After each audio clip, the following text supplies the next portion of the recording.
Ito sana malobat. Ayun, sa Olongo ba yan? Olongo? Sa Tarosa Island daw. Hindi mo yung cargo vessel. Yung condominium mo. Ito po. Itong beach na tayo pag-aari ng Mega World daw po. Tapos yung mga hotel, kaya ng Belmont, pati Savoy, isa na ng Mega World. Hindi tayo ng tubig, only now. Wala akong makita ng basura. Ay, napasok ko ano, dito banda o. Sumusabad ng dulo yung ano, sandwich. Sayang may kalas na ako pang dito. Hindi, wala na sana ako. Hindi pwede.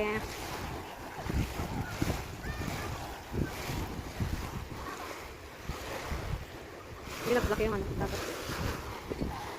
Mahangin na nga siya pa yung tubigan din ay malamig. May pantalan pala dun sa island. Ayun yung tapat na island. Yung ano, Olongo ba yun? Olongo?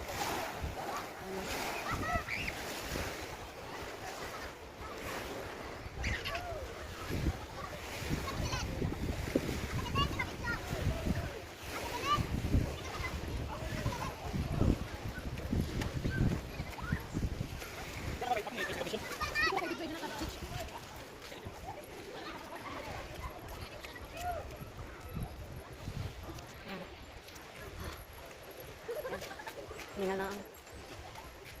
Hindi nga lang pamalihan. Tulad ko ay. Ito na ako.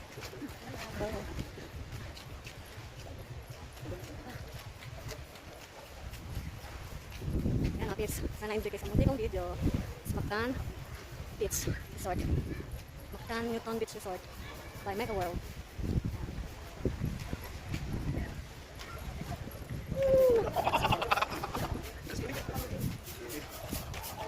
Ito yung function hall nila. Ano yung pwede ganda? Ano may kaleta dito? Ano yung kaleta dito?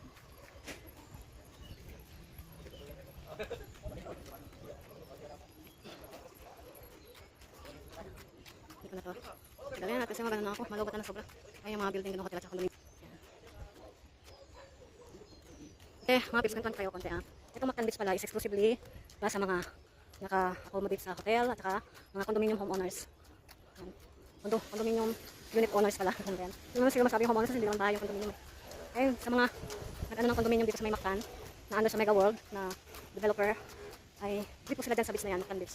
Pag wala ka lang access sa hotel or condominium like this, ito yung access nila para hindi ka lang sisingilin kung, or else singilin ka ng 650.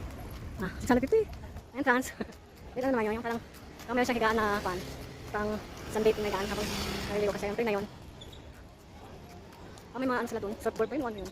Kaya lang hindi pa pwede ano, patril na pinapagamit. Ayan ang Belmont Hotel.